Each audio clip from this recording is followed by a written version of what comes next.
మృత్యువుని జయించిన మార్కండేయ మహర్షి మనందరి కోసం ఒక శక్తివంతమైన స్తోత్రాన్ని ఇచ్చారు. అదే వెంకటేశ్వర వజ్రకవచ స్తోత్రం. కవచము అనంటే ఆర్మర్, మనల్ని ప్రొటెక్ట్ చేసే వస్తువు. వజ్రకవచము అనంటే డైమండ్‌తో చేసిన ఆర్మర్. అంటే అంత శక్తివంతమైన స్తోత్రము అని.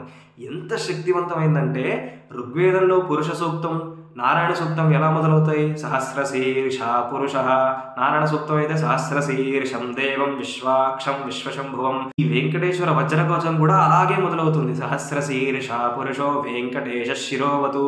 అంటే సహస్రశీర్ష పురుషో, 1000 శిరస్సులున్న వెంకటేశ్వర నా శిరస్సుని కాపాడు అని.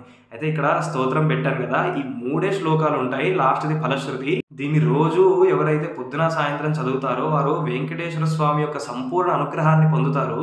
అలాగే తీవ్రమైన అనారోగ్యం నుంచి బాధపడుతూ ఉన్నారనుకోండి, ఈ స్తోత్రం కనుక పారాయణ చేస్తే పెద్ద పెద్ద రోగాల నుంచి నయమైన వాళ్ళు చాలామంది ఉన్నారు.